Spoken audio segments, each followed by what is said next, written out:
Welcome to A Case for Cannabis. I'm your host, Alfredo Matthew III, founder of Working World LLC, and I'm very excited to be speaking with Senator Wiener today. Welcome, Senator. Thanks for having me. All right. Exciting times here in San Francisco. Can you just tell us a little bit about how you got involved in politics and what is the district that you represent? Sure. It was a little bit random because no one in my family had ever been involved in politics. And when I was a teenager in the 1980s in New Jersey, I started volunteering on campaigns. I don't know why, I just did it. Bill Bradley? Was that Bill Bradley era? That was Bill Bradley era, and Jim Florio when he was governor of New Jersey. And Bill Bradley was a tall guy like me. Yeah. But I just was on again, off again, involved in politics throughout college, law school, and then I decided I didn't want to do politics anymore.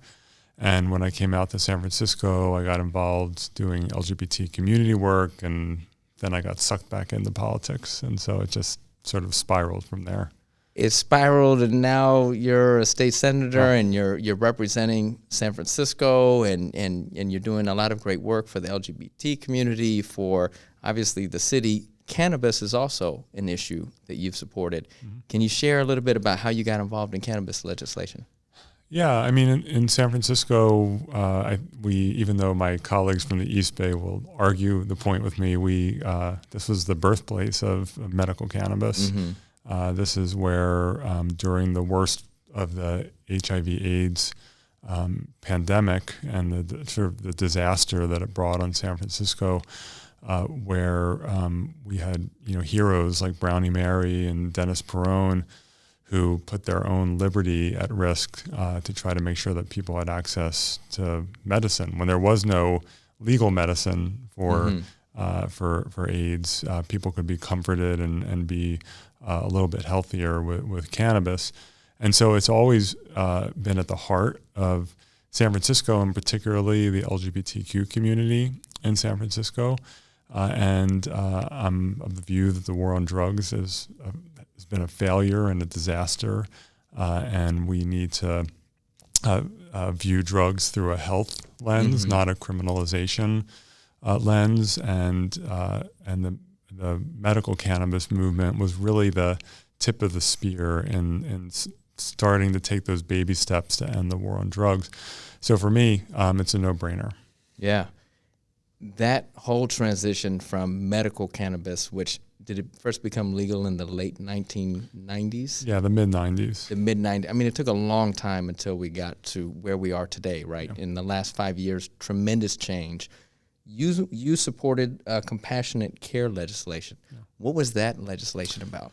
Sure. So in 2016, California voters legalized adult use of cannabis, so non-medical use of cannabis, which I supported and was a really important step for our state. But one of the unintended consequences of that legalization was that, of course, we created taxes, cultivation and use tax, and it applied not just to businesses, but also to programs that were giving away free medical cannabis. So compassion programs have been around for many, many, many years. And the notion is that for people who are too poor to purchase medical cannabis, you give it to them for free. And these programs are amazing, but they were expected to pay the taxes as well. I learned today that the taxes get charged. You have to pay the taxes before it even gets to the retailer. Right. And the level of taxation, cultivators pay a tax, the excise tax, the sales tax, there's so many different levels. Yeah. Does this legislation actually make tax-free this? It exempts these programs from the use and cultivation taxes, which is about 25% combined, so it's very significant. It doesn't address local taxes. And these programs were being driven out of existence because they have no revenue, so how can they pay taxes? And it was threatening to deprive low-income Californians of their medicine. And so I introduced, and we ultimately got enacted into law, legislation to exempt these programs from the state use and cultivation taxes. That is very, very significant. What else do you think needs to be done on the legislative slide to promote more equity in cannabis, to promote, this California for All agenda, right? Well, I mean, I think two of the problems that we see, which are sort of, I think, unintended consequences of the legalization ballot measure from 2016, is first, and it's not typical as a liberal Democrat for me to say this, but that the taxes on cannabis, I think, are too high. And not that I'm against taxing cannabis. I support taxing cannabis. But because the taxes are as high as they are, it has helped fuel the illicit market. And so we still have a very significant illegal cannabis market in California. And I think part of that is driven by the high taxes, in addition to the other costs that are imposed on legal cannabis businesses. So I would like us to take a closer look at how we can make things a little bit easier for the legal businesses, and so we can drain the swamp in terms of the illicit market. The other challenge that we have is that when we legalize, it's legal statewide, but cities still get to decide if there's going to be any sales in there or any businesses that are allowed to operate within their jurisdictions. And what we've seen is huge swaths of the state where you cannot open a cannabis business. Yes. And that, in addition to, again, fueling the illicit market, it also undermines access for people.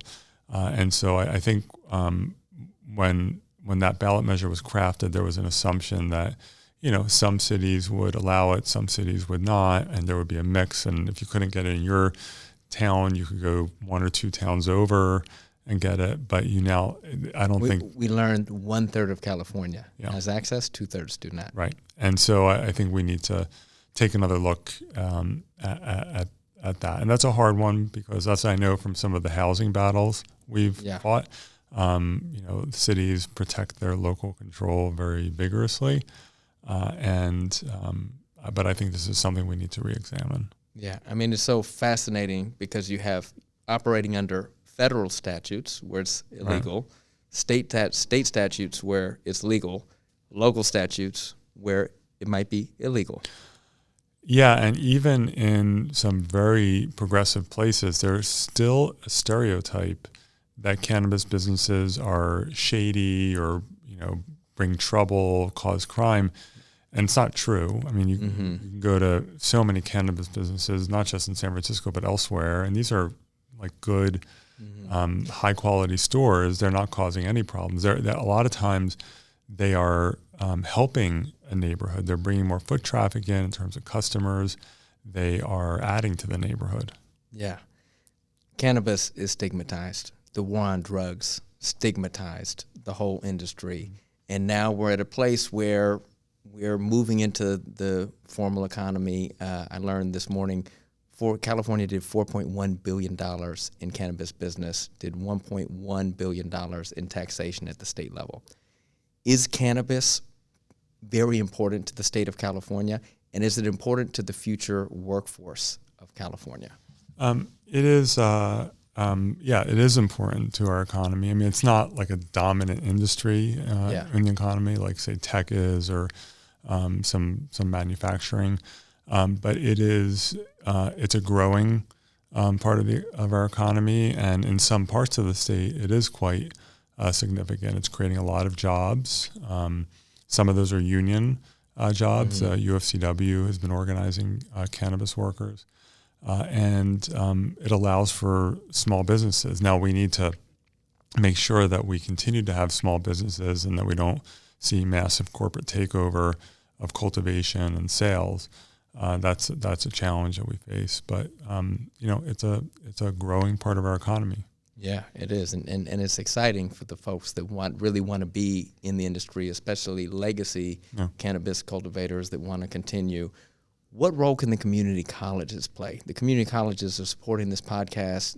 They're encouraging me to talk with all kinds of entrepreneurs and legislators such as yourselves. What role can the colleges play in formalizing the industry? Well, community colleges play such an important role in training future workers in a lot of different industries, whether it's in the food industry or in different kinds of manufacturing or in healthcare. And so I think the community colleges have a really important role to play in training cannabis workers, whether it's in cultivation or in manufacturing. This is there's a lot of specialization that happens in this industry, and the community colleges can really help make sure that we have a well-trained cannabis workforce. And so I think the community colleges have a very significant role to play. And California can lead, because California is the leader in this space. And we should. California, one of our reputation, which is earned, is that this is an innovative state, that we get a few steps out ahead, that we're willing to embrace new technologies, new industries, and I think it would be fantastic to see that kind of educational leadership as well. Well, I believe it is happening, and we'll give you updates on that. Finally, in the next 3 to 5 years, where do you see the legal industry going? What do you see happening in California? It depends. What I don't want to see is big corporate takeover where everything is consolidation. Yeah. We get the Target, the Walmart of cannabis. and also consolidation for cultivation as well, and it squeezes out the small farmers. So I want to avoid that. I want to see just a robust network of small businesses on the cultivation and the sale and the manufacturing side. I want to see just great job opportunities for people, well-paid jobs with a future and benefits and all that. And I want to see a continuing end to the war on drugs in California. Wonderful. Well, that agenda is something that I know a lot of people can get behind. So thank you so much for sharing those insights today, and I just really appreciate your time. Thank you so much. All right.